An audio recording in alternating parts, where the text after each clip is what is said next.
Ada pertanyaan mendasar di banyak pikiran masyarakat, yaitu apakah kebijakan luar negeri kita saat ini sudah yang terbaik untuk bangsa dan negara? Apakah miring ke satu penjuru ke Tiongkok melanggar kebijakan bebas aktif dalam politik luar negeri? Apakah meledaknya COVID saat ini masuk kategori gelombang kedua? Seluruh Jawa Bali merah catatan penyebaran COVID-nya. Ada apa ini?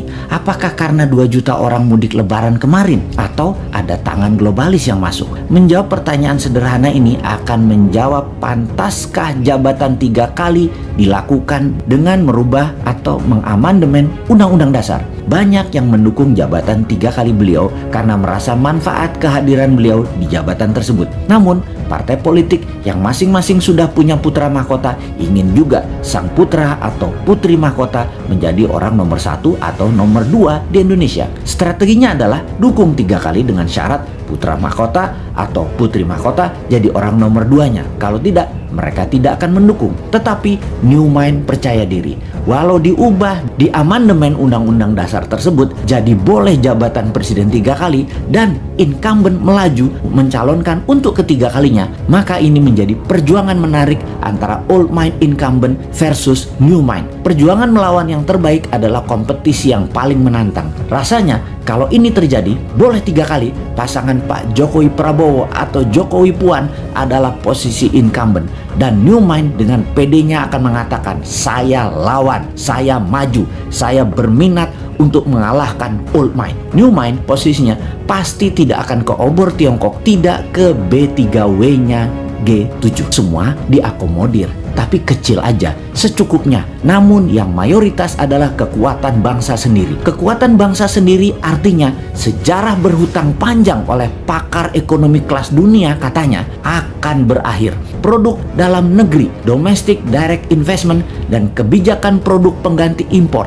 anti fossil oil, dan mendukung energi terbarukan serta baterai akan mendominasi ke depannya. Kita urai sedikit apa yang akan terjadi 4 tahun ke depan di dunia. Dalam pertemuan G7 Juni 11 sampai Juni 13 tahun ini 2021 yang dihadiri 7 kepala negara, di mana yang hadir semua tidak ada yang menggunakan masker, hadir dengan pesawat pribadi masing-masing, akhirnya mendapatkan kesepakatan.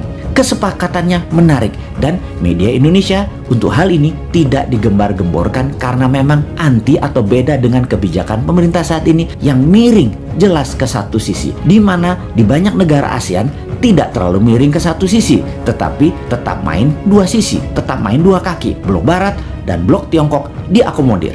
Karena media tidak menyorot, maka ya sudah, New Mind saja yang menyorotinya. Kebijakan G7 tersebut jelas anti BRI atau Belt Road Initiative-nya Beijing, anti strategi Debt Trap Economic Approach kolonialisasi 5.0 yang dijalankan Tiongkok ke luar negeri. Apa kebijakan mereka? Negara G7 ini, yaitu 7 negara besar di luar Rusia dan Tiongkok. Mereka, G7 atau Group of Seven, adalah organisasi 7 negara terbesar di dunia secara per kapita, secara gross domestic bruto.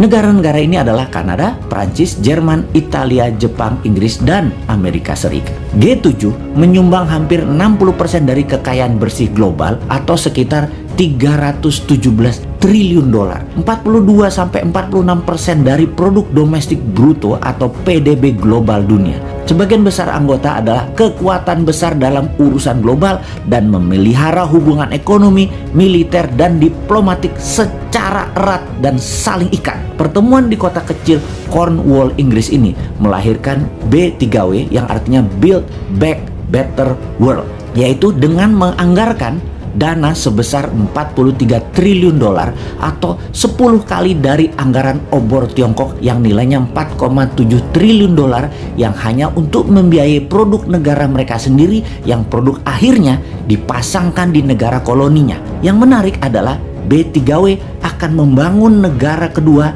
dan membangun negara ketiga dunia yang pro demokrasi murni. Ini syarat yang berat.